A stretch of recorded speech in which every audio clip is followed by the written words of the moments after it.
Welcome to the Ordinary Doula podcast with Angie Rozier, hosted by Hatched and Latched. Here, we explore the many layers of pregnancy, labor, birth, breastfeeding, and postpartum life through the lens of more than 20 years in a busy doula practice supporting thousands of families. Whether you are preparing for birth, navigating feeding, or adjusting to life with a new baby, this podcast is designed to offer practical knowledge, thoughtful conversation, and empowering support for the real experiences of parenthood.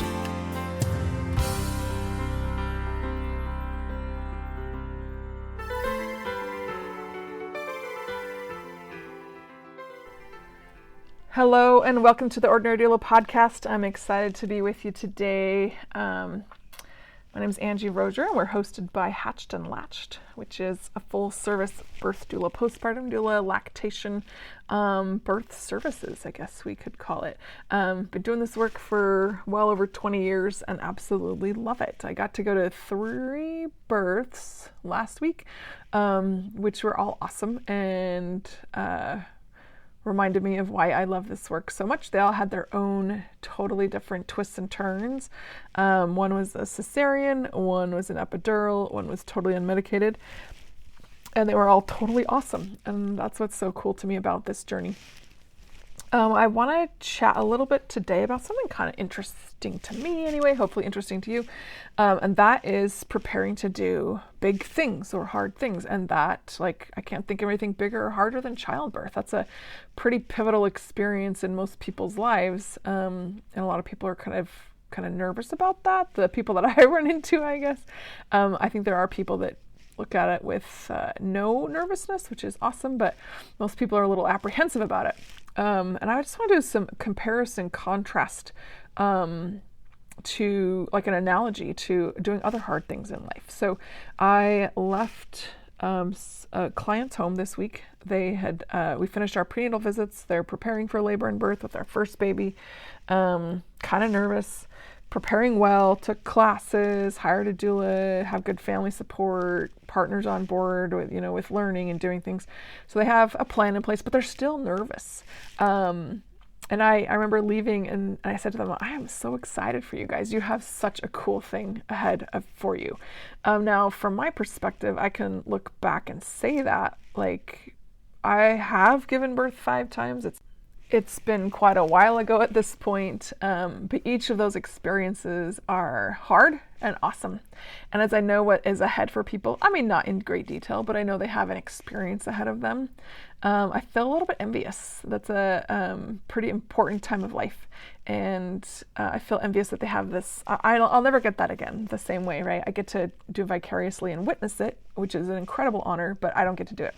So I do remember when I was having babies, I was also a pretty dedicated runner. So I ran a lot for 30 years. I was running a lot, doing distances, long distances, and loved that interaction I had with my body and working with my body. And I did some half marathons, some triathlons, some full marathons, some long relays, trail running. So super fun. That was a passion of mine for a long time. It still is a passion, but I don't do it as much. I'll tell you something else I'm working on in a minute. But as I was doing that, at the same time I was having babies, the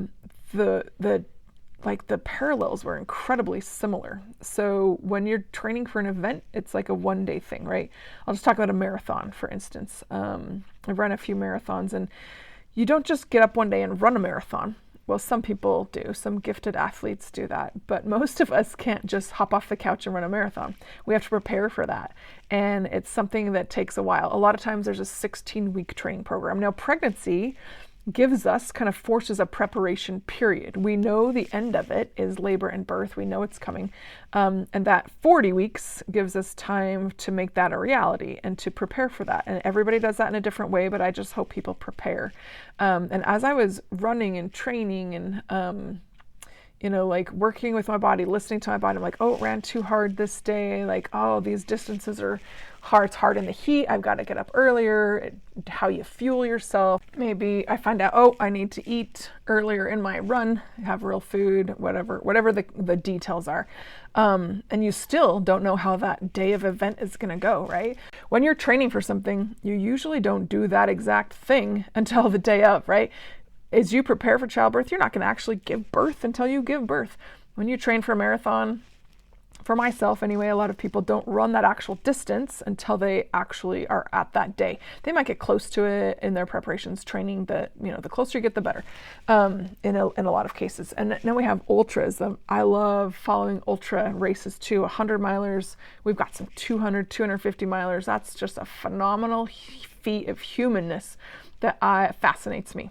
And then we have childbirth, and so many people, half the population, well, less than half the population, but because not everyone gives birth, but women have the opportunity, I like to look at it as this incredible opportunity to do a huge physical event, right? That is equivalent to pretty awesome athletic events. And the physical undertaking and the preparation for that, and they go through it. They have to go through it. So as you prepare for day of, you're just nervous. I have never slept well the night before a big event. Never. Like crappy, terrible sleep. I'm like, how am I going to run 26 miles on a terrible night of sleep, or do a triathlon on almost no sleep? So many women go into labor on not a lot of great rest. And I've seen over and over again that power and the strength that comes from inside, right? Like what you're capable of is pretty phenomenal. So as we train for this event, we do the work. That's a lot of times it's emotional work. A lot of times it is intellectual work. We're learning the process. Sometimes it's social work or interpersonal work. We're creating a team with our partner, our doula, our provider. We're working with other people on this. But doing that preparation is really important. And then we have the jitters, the day of jitters, right? Like, oh, this is finally it. And I've seen so many times, couple of the births this last week, actually, I was at, where things started out kind of slow. These moms, it was not their first baby, so they knew it was ahead. They weren't ignorant to that. They weren't naive to the work ahead, but they were like, gosh, let's go. I'm ready for this baby to be born. One of them, we were at 42 weeks. So she'd been patiently waiting for a long time. Labor finally had begun. She was eager to get things going. Like we're eager. A lot of times, if I have a big event coming up, I'm kind of excited and eager for it. Like I just want to get it going. Like, let's just get into it. I'm terrified, but let's get into it.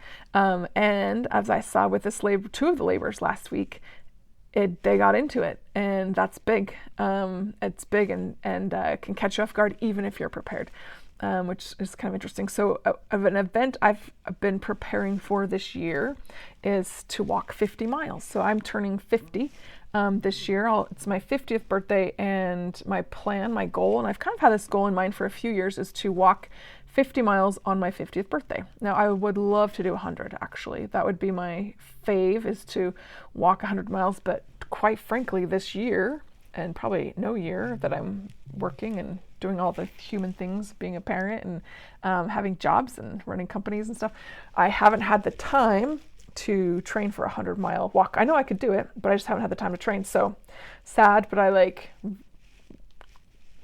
dialed back my goals to do 50. And I've been training and preparing for that. And I'm going to do that tonight. And as I sit through this last couple of days, how I feel about that is often, I think, how pregnant women feel coming up to the day they give birth. A little bit anxious, a little bit nervous, like ready to get it started, scared to get it started. But the prep around that, knowing that you're prepared, that you have your things. For me, I have a little backpack packed that has all the things I need in it. And I've tested all these walks to know the things I would need as I have a plan, right? I know my route, just like in labor, you know where you're going. I know who my support's going to be. I have some people walking with me at certain times. I know the times I'm starting. I've, planned all of that out. I know what food and fuel and my hydration I'm taking. I know what shoes I'm wearing. I know what socks I'm wearing. I know where I'm taping my feet and where I'm not. I know along my path where I can stop at a bathroom or a drinking fountain, because I've built that in. And I have contingency plans built in as well. All right. I'm taking the things I'm taking with me for tracking and communication with people outside my team. So there's a lot of prep we can do for labor, and we're still nervous, right? So I don't know how my walk is going to go. I'm excited and scared. I called it nervous-sided to get started. I'll start tonight. It's hot right now, so I'm going to start when it kind of cools off. I'm going to be doing this through the night because it's much cooler temperatures in the middle of the summer here.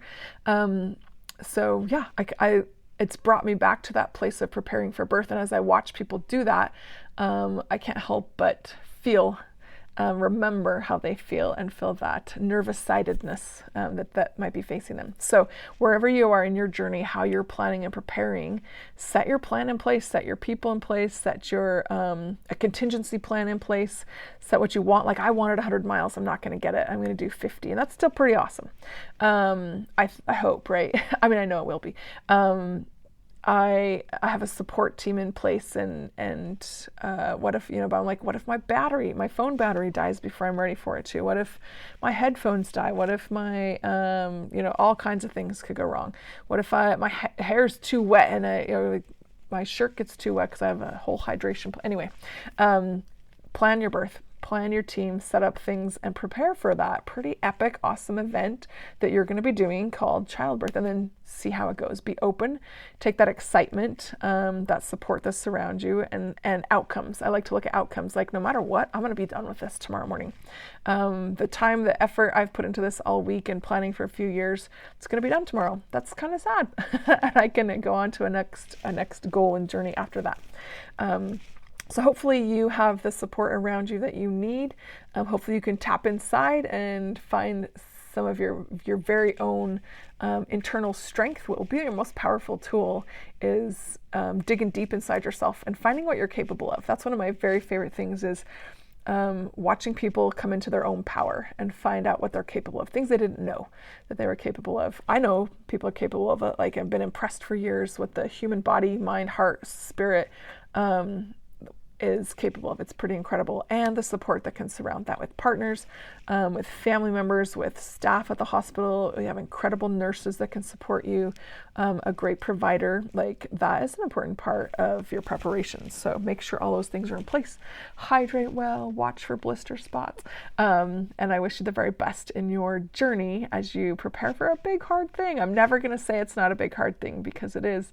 And you can do it. You can absolutely do it. Hopefully that helps you along your journey wherever you are in the pregnancy, labor, birth, postpartum, breastfeeding journey. Love to support all of that. Wish you the very, very best, and that you have a positive and empowering birth experience. Again, thanks for being with us today on the Ordinary Doula podcast. This is Angie Rozier. We are sponsored by Hatched and Latched. Go check us out at hatchedandlatched.com or find us on social media. And please connect with someone. We are important to each other. Human connection is vital to humans. We all need a little bit of connection somehow. Do what works for you and help your life and another's. Hope you have a great one, and we'll see you next time.